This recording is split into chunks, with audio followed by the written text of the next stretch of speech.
அனைவருக்கும் வணக்கம். துரோணா கடந்த நான் உங்கள் ராம்குமார். இந்த வீடியோ பதில் என்ன தகவல் பற்றி பார்க்க போகிறோம் அப்படின்னா, செய்யுள் விகாரங்களை பற்றி பார்க்க போகிறோம். என்ன பார்த்து போகிறோம்? செய்யுள் விகாரங்கள். சென்ற வகுப்பில் நான் புணர்ச்சியினுடைய அடிப்படை கூறுகளை பற்றி நடத்தியிருந்தேன். அந்த இடத்துல என்ன சொல்லியிருந்தேன் ஓகேங்களா? விகாரம் என்பதன் பொருள் மாற்றம். ஓகேங்களா? விகாரம் என்பதன் பொருள் மாற்றம் என்று சொன்னேன். ஓகேங்களா? இந்த விகாரங்கள் எத்தனை வகைப்படும் சொன்னேன்? 3 வகைப்படும் அப்படின்னு சொன்னேன். ஃபஸ்ட்டு அதில் என்ன சொன்னேன்? ஃபஸ்ட்டு வகை தோன்றல் விகாரம். ஓகேங்களா? அல்லது தோன்றல் புணர்ச்சி. இரண்டாவது என்னது? திரிதல் புணர்ச்சி.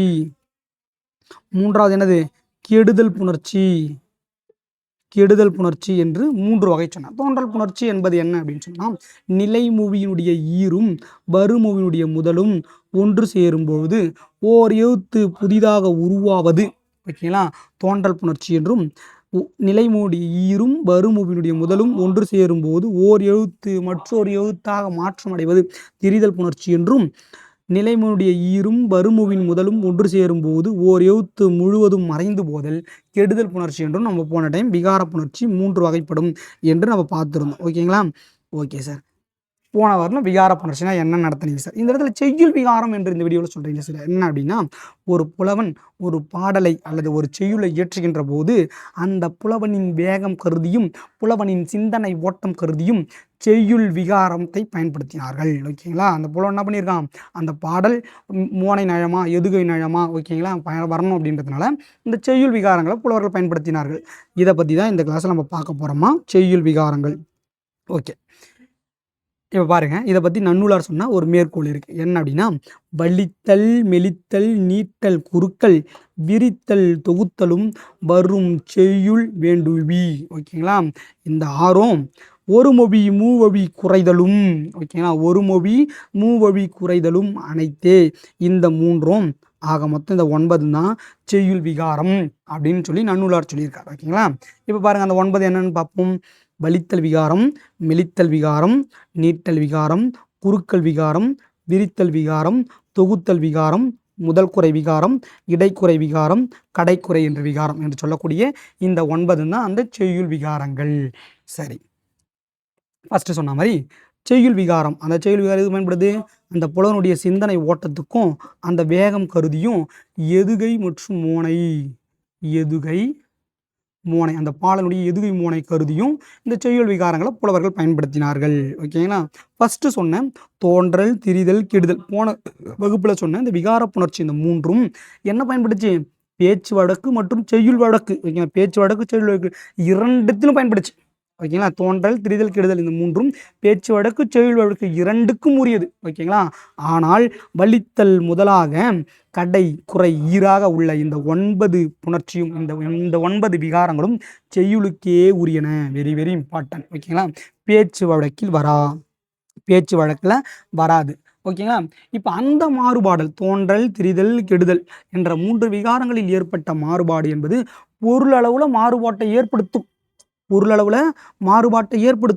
ஆனால் இந்த செய்யுள் விகாரங்களில் பொருள் அளவில் எந்த விதமான மாறுபாடும் ஏற்படாது. ஓகேங்களா? பொருள் அளவில்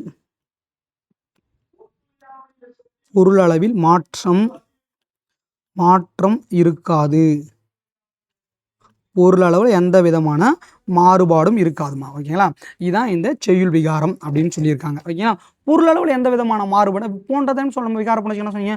ஒரு எழுத்து தோன்றுது, ஒரு எழுத்து இன்னொரு எழுத்தா திரியுது, ஒரு எழுத்து மறைந்து போகுதுன்னு சொன்னால், அப்போ இந்த இடத்துல இந்த செய்யுள் விகாரம், இந்த இடத்துல மாற்றம் என்பது செய்யுள் விகாரம். அந்த மாற்றம் எங்கே இருக்கும் அப்படின்னா, வலித்தல், அதாவது வல்லின எழுத்து மெல்லின எழுத்தாகவும், மெல்லின எழுத்து வல்லின எழுத்தாகவும், குறில் எழுத்து நெடில் எழுத்தாகவும், நெடில் எழுத்து குறில் எழுத்தாகவும், ஓர் எழுத்து குறுகியும் ஓர் எழுத்து நீட்டும். ஓகேங்களா? முதல் குறையாகவும் இடைக்குறையாகவும் கடைக்குறையாகவும் என்ற இந்த 9 இடங்களில் இந்த செய்யுள் விகாரங்கள் பயன்படுத்த போகுது. ஓகேங்களா? என்னென்ன இடத்துல எப்படி மாறுதல் ஏற்பட போகுது அப்படின்றத நம்ம கொஞ்சம் கொஞ்சமாக உள்ள போய் பார்ப்போம். ஃபர்ஸ்ட் என்ன சொன்னேன்? வலித்தல் விகாரம். வலித்தல் விகாரம் அப்படின்னா என்ன அப்படின்றத பார்ப்போம். வலி என்றால் தமிழில் வல்லின எழுத்து என்று பொருள். ஓகேங்களா? அதாவது வலினா தமிழில் கடினம். ஓகேங்களா? கடினம் என்று சொல்லுவார்கள். அதான் வல்லின எழுத்தானது மார்பை இடமாக கொண்டு பிறக்கும். ஓகேங்களா? வல்லின எழுத்து பிறப்பதற்கு அதிக காற்று தேவைப்படுவதால் அது மார்பை இடமாக கொண்டு கடின எழுத்துக்களாக வல்லின எழுத்துக்கள் பிறக்குது. ஓகேங்களாமா? இப்போ பாருங்க, என்ன ஃபர்ஸ்ட் பாயிண்ட் பாருங்க. மெல்லின எழுத்து வல்லின எழுத்தாக மெல்லின எழுத்து வல்லின எழுத்தாக மாறுவது வலித்தல் விகாரம். ஓகேங்களா? அப்போ மெல்லின எழுத்து என்ன பண்ணுது, அது வல்லின எழுத்து அப்படியே மாறி வருது. ஆனால் பொருளளவில் எந்த விதமான மாறுபாடு இருக்காது. இந்த மெல்லின எழுத்து வல்லின எழுத்தா மாறி வரும். இதான் வலித்தல் விகாரம் என்று அழைக்கப்படும். ஓகேங்களா? இதற்கு முன்னாடி ஒன்று நம்ம சிம்பிளாக பார்த்துருவோம். என்னென்னா மெய் எழுத்து. இந்த மெய் எழுத்து மொத்தமாக எத்தனை வகைப்படும்? 18 வகைப்படும். இந்த 18 வகை எத்தனை வகையாக பிரிப்பர்? 3 வகையாக பிரிப்பர். என்ன அந்த 3 வகை? ஃபர்ஸ்ட் வல்லினம், இரண்டாவது மெல்லினம்,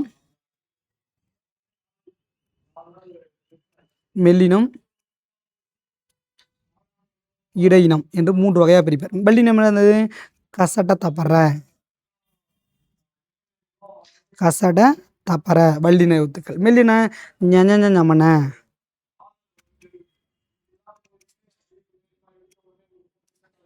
நமன. இடையின எழுத்து எரள வழல, எரள வழல என்று சொல்லக்கூடிய இந்த 18 எழுத்துக்கள் தான். இப்போ நான் என்ன சொல்லியிருக்கேன்? மெல்லின எழுத்து வல்லின எழுத்தா மாறுச்சுன்னா அந்த இடம் அது வலித்தல் விகாரம் என்று சொல்லியிருக்கேன். ஆனால் பொருளளவில் எந்த விதமான மாறுபாட்டும் இருக்கக்கூடாதுன்னு சொல்லியிருக்கேன்னா, இப்போ பாருங்கள், எடுத்துக்காட்டு பார்க்கலாமா?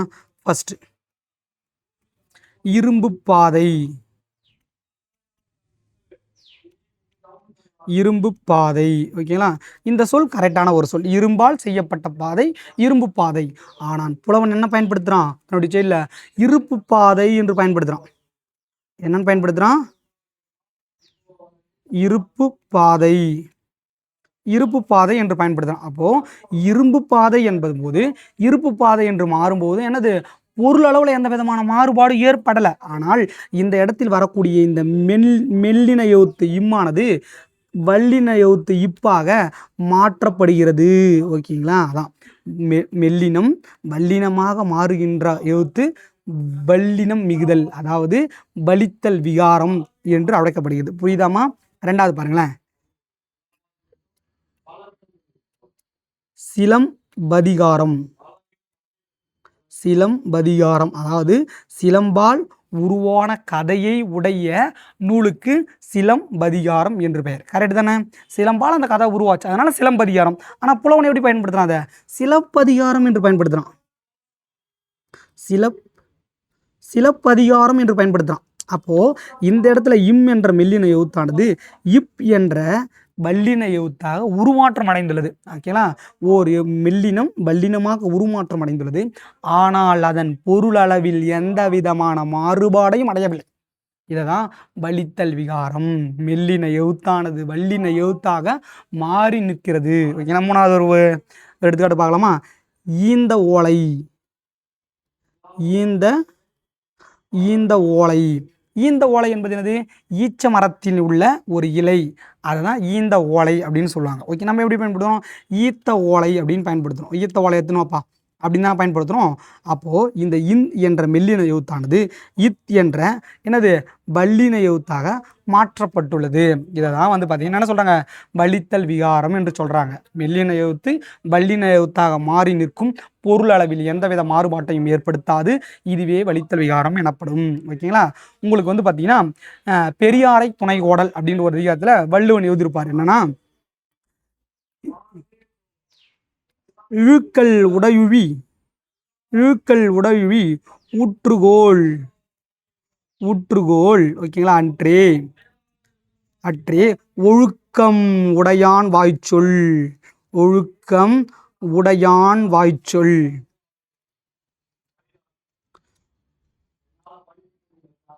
வாய்ச்சொல் என்று சொல்லியிருப்பார். ஓகேங்களா? என்னது?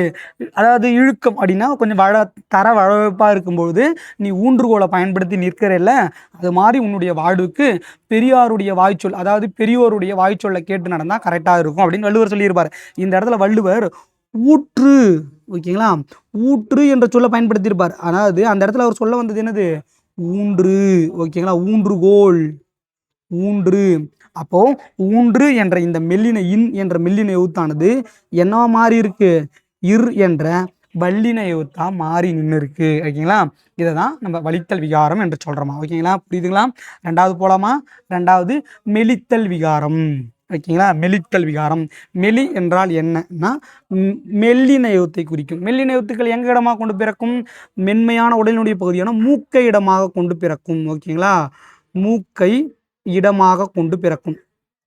இடமாக கொண்டு பிறக்கும். கொண்டு பிறக்கக்கூடிய எழுத்து தான் இந்த மெல்லின எழுத்துக்கள். இது அப்படியே நேர் ஆப்போசிட். என்னன்னா வல்லின எழுத்து வர வேண்டிய இடத்தில் மெல்லின எழுத்தாக மாறுவது. அந்த வல்லின எழுத்து மெல்லின எழுத்தாக மாறுச்சுன்னா இதற்கு மெலித்தல் விகாரம் என்று பொருள். இதுக்கு எடுத்துக்காட்டு பார்ப்போமா? நம்ம விநாயகர் சதுர்த்தி என்ன பாட்டு போடுவோம்? முந்தி முந்தி விநாயகரே என் புந்தியில் வந்து அமரும் ஐயா அப்படின்னு வரும். அந்த இடத்துல புந்தி அப்படின்னு பயன்படுத்துவார் புலவர். ஆனால் அதுக்கு சொல்ல வரக்கூடிய பொருள் என்னது? புத்தி. ஓகேங்களா. இங்கே பாருங்க,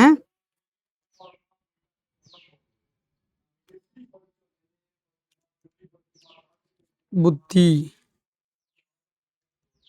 புத்தி என்பது இத்து என்பது என் வல்லின எழுத்து வரக்கூடிய இடத்துல இன் என்ப மெல்லின எழுத்து வந்து அந்த புலவர் அந்த பாடலை எழுதியிருப்பார். ஓகேங்களா. அப்போ ஆனால் பொருள் மாறுச்சா? இல்லை. புத்தி என்பதும் புந்தி என்பதனுடைய பொருள் என்னது? புத்தி என்ற அறிவு என்ற ஒரு பொருள் தான் குறிச்சு. அப்போ இது கரெக்டு தான். ரெண்டாவது என்ன பயன்படுத்து? நம்ம நடைமுறையில் பயன்படுத்துறது வெற்றி பெற்றேன். ஓகேங்களா. வெற்றி அடைந்தேன் என்று பயன்படுத்துவார். புலவர்கள் எப்படி பயன்படுத்த? வென்றி அடைந்தேன். ஓகேங்களா. வென்றி அடைந்தேன் என்று பயன்படுத்துவார்கள். அப்போது இர் என்ற அந்த வல்லின எழுத்தானது இன் என்ற மெல்லின எழுத்தா மாறி பயன்பட்டு இருக்கு. ஆனால் மாறி இருந்தாலும் அதனுடைய பொருள் என்னவா அமையல? மாறலை. ஓகேங்களா. மூணாவது பாருங்க, தட்டை. ஓகேங்களா. தட்டை என்ற சொல்ல பயன்படுத்துவாங்க. ஓகேங்களா. தட்டை என்பது ஏதோ ஒரு தாவரத்தினுடைய கடைசியாக நிற்கக்கூடிய ஒரு பகுதியை தட்டை, இல்லை வந்து அதனுடைய நடுப்பகுதியை தட்டை என்று சொல்லலாம். அதே நேரத்தில் தண்டை என்றும் புலவர்கள் பயன்படுத்துவார்கள். தண்டை. அப்போ இட் என்ற வல்லின எழுத்தானது இன் என்ற மெல்லின எழுத்தா மாறி நின்று இருக்கு. ஓகேங்களா. இதுதான் மெலித்தல் விகாரம் என்று சொல்லுவார்கள். ஓகேங்களா. அப்போது ஒரு மெல்லின எழுத்து வல்லின எழுத்தா மாறி நின்னா அதற்கு வலித்தல் விகாரம். ஒரு வல்லின எழுத்து மெல்லின எழுத்தா மாறி நின்னா அதற்கு மெலித்தல் விகாரம் என்று பொருள்மா. ஓகேங்களா. மூணாவது வாங்க. மூணாவது நீட்டல் விகாரம். ஓகேங்களா. மூணாவது என்னது? நீட்டல் விகாரம்.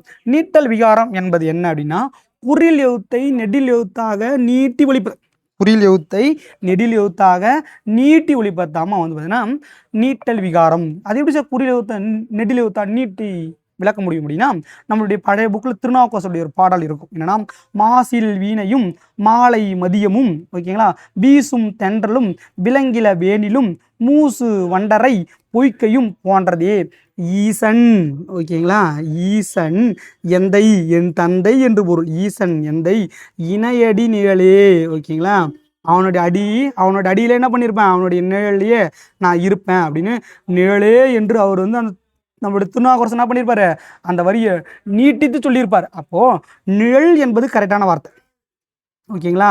ஒருடைய நிழல் என்பது கரெக்டான வார்த்தை. ஆனால் புலவர் என்ன பண்ணிட்டார்? அந்த நிழலே அப்படின்னு நீட்டி சொன்னதுனாலையும் அவனுடைய பொருள் என்னவாகலை? மாறுபடலை. ஈசன் எந்தன், ஈசன் வந்து என் தந்தை, அவனுடைய அடி இருக்குல்ல அதான் என்னுடைய இணையடி நிழலே அப்படின்னு நீட்டிட்டு அந்த குரலை சொன்னதுனால அந்த வார்த்தையினுடைய பொருள் மாறுபடலை. ஆனால் குறில் எழுத்து வர வேண்டிய இடத்தில் நெடில் எழுத்து வந்துள்ளது. ஓகேங்களா. இதனால் பொருள் மாறுபடலை. அதனால் இது என்ன விகாரம்? நீட்டல் விகாரம். இப்போ நம்ம இன்னொரு எடுத்துக்காட்டு பார்ப்போம். நம்ம என்ன சொல்லுவோம்? நம்ம எல்லாரும் மக்கள் அப்படின்னு சொல்லுவோமா? மக்கள் என்பது நம்ம எல்லாருமே மக்கள் தான். இந்த மக்கள் என்பது அந்த வார்த்தையானது மாக்கள் அப்படின்னு புலவர் பயன்படுது. அந்த மா என்பதை என்ன பண்ணுவாங்க? நீட்டித்து பயன்படுத்துவாங்க. ஓகேங்களா. அப்போது இந்த மா குறிலானது என்ன பயன்படும்? நெடிலா மாறி ஒலிக்கும் போதும் மக்கள் பொருளை தான் அந்த மாக்கள் என்ற சொல்லும் தரும். இது ஒன்று. ரெண்டாவது. மூணாவது பாருங்க, பொத்தாரர். ஓகேங்களா. பொத்தாரர் அப்படின்னா என்னன்னா தீய செயல்களை செய்பவர் தான் வந்து பார்த்தீங்கன்னா பொத்தாரர் அப்படின்னு சொல்லுவாங்க. ஓகேங்களா. இவன் ஒரு பொத்தாரம்பா அப்படின்னு சொல்லுவாங்க. ஆனால் புலவர்கள் போ என்பதை பொத்தாரர், ஓகேங்களா, பொத்தாரர் அப்படின்னு சொல்லும்பொழுதும் என்ன மாறல? அந்த பொருளானது மாறுபடலை. அப்போது ஒரு குறில் எழுத்து நெடில் எழுத்தாக நீட்டி ஒலிப்பது. ஓகேங்களா. நீண்டி வருதல் என்னன்னு சொல்கிறோம்? நீட்டல் விகாரம் என்று சொல்கிறோமா. ஓகேங்களா. நாலாவது நம்ம போயிடலாமா? நாலாவது வாங்க, குறுக்கல் விகாரம். என்னது? குறுக்கல் விகாரம். குறுக்கல் விகாரம் என்னதுன்னா நம்ம நீட்டல் விகாரத்தை சொன்னோம் இல்லைங்களா, அதுக்கு அப்படியே நேர்மறையாக எதிர்மறையாக நிற்கக்கூடிய ஒன்று. என்னன்னா நெடில் எழுத்தை குறில் எழுத்தாக குறுக்கி ஒலிப்பது. ஒரு நெடில் எழுத்து என்ன பண்ணுவேன்? நீ குறுகி இன்னொரு இதை குறுகி ஒலிப்ப. அதாவது அதான் குறுக்கல் விகாரம். இப்போ பாருங்களேன், தீயோன். தீயோன். தீயோன் என்னது? அவன் கெட்டவன் அப்படின்னு சொல்றது. அது தீயேன். தீயேன் அப்படின்னு வரும்போதும் அந்த குறிலான அந்த நெடிலானது என்ன ஆச்சு, குறிலா மாறி ஒலிக்குது. மாறி ஒலிக்கும் போதும் அதனுடைய பொருளை வேறுபாடு அடையலை. பாதம், ஓகேங்களா, பாதம், பாதம் என்னது, கீழ்ப்பகுதி, ஓகேங்களா.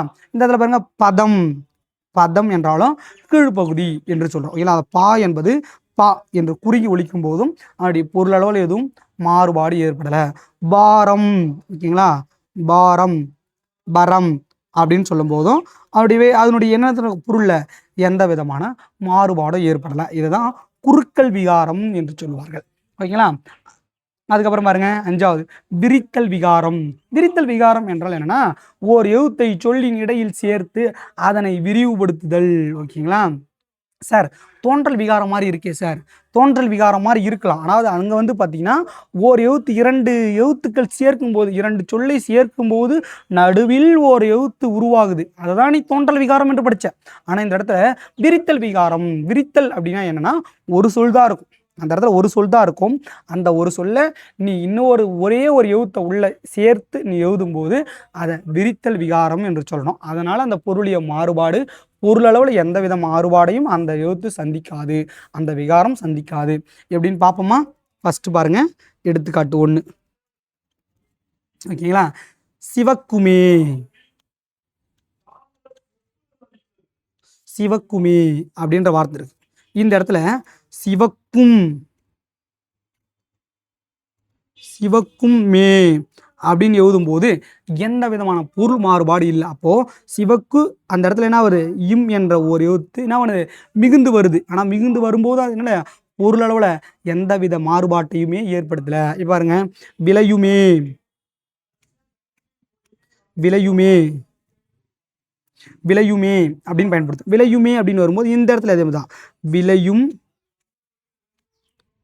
விளையுமே அப்படின்னு வரும்போது இந்த இம் என்ற ஒரு எழுத்து உருவாவதனால எந்த விதமான மாறுபாடும் ஏற்படலை, ஓகேங்களா. இதை தான் அவங்க சொல்கிறாங்க, என்னது, ஒரு சொல்லில் இடையில், ஒரு சொல்லினுடைய இடையில ஓர் எழுத்து புதிதாக உருவாகும் போது, விரிவடையும் போது இதை விரித்தல் விகாரம் என்று அழைக்கலாம், ஓகேங்களா. 3வது எடுத்துக்காட்டு ஒன்று பார்க்கலாமா?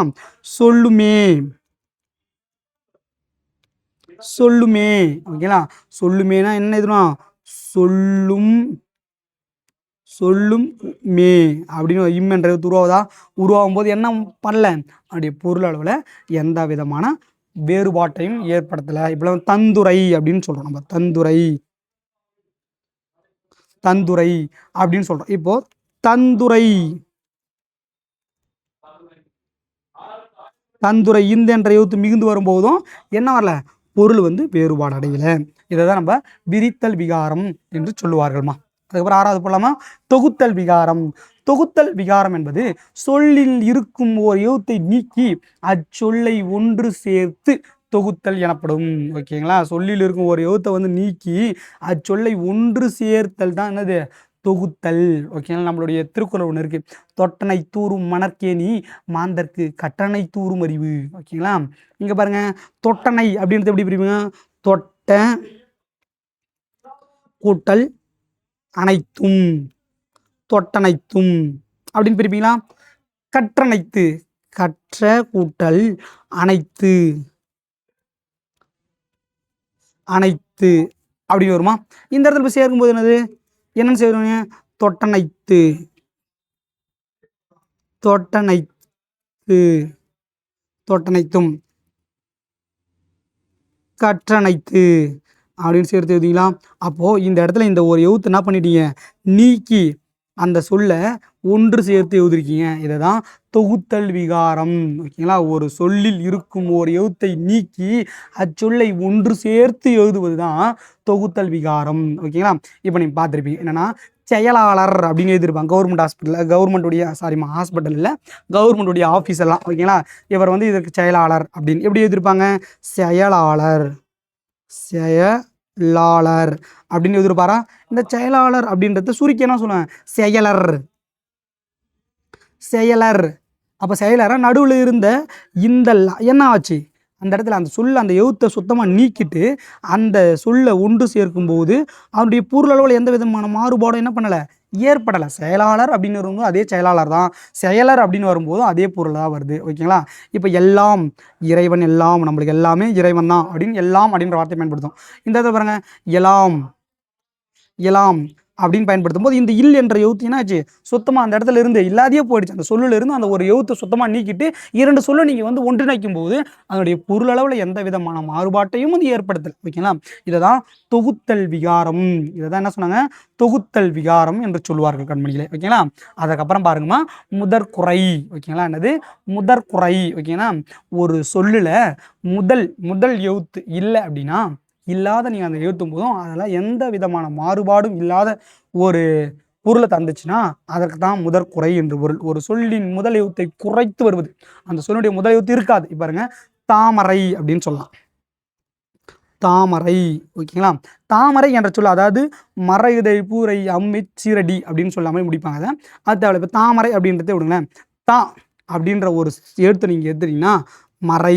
ஓகேங்களா? அப்படின்னு நிற்கும். மறை அப்படின்னு நிற்கும்போது என்னது, மறை என்றால் மான் என்று அந்த பொருள் எந்த விதமான பொருளை மாறுபாடும் ஏற்படலாம். ஓகேங்களா? தாமரை அப்படின்னு வரும்போது அது பொருளை கொடுத்துச்சு, மறை என்பது பொருளை கொடுத்துச்சு. மறை என்பது அப்போ முதல் எழுத்து நீங்குவதால் அவனுடைய பொருள் அளவில் எந்த விதமான மாறுபாட்டையும் ஏற்படுத்தலை. இதில் தான் நம்ம முதற்குறை அப்படின்னு சொன்னாங்க. ஓகேங்களா? இடைக்குறை. இடைக்குறைனானது ஒரு சொல்லின் இடையில் உள்ள எழுத்தை குறைத்து எடுவது. முதல் சொல்ல குறைத்ததுன்னா அது முதற்குறை. இடையில இருக்கக்கூடிய ஒரு எழுத்தை வந்து பார்த்தீங்கன்னா நீ நீக்கிவதுன்னா அது வந்து இடைக்குறை. இப்போ பாருங்க, தண்ணீர் விட்டா வளர்த்தோம். ஓகேங்களா? சர்வதேச இப்பயிரை தண்ணீரால் காத்தோம் அப்படின்னு சொல்லியிருப்பாங்க. ஓகேங்களா? அப்போ அந்த இடத்துல வந்து பார்த்தீங்கன்னா உளமோம் அப்படின்னு முடிச்சிருப்பார். ஓகேங்களா? இங்க பாருங்க,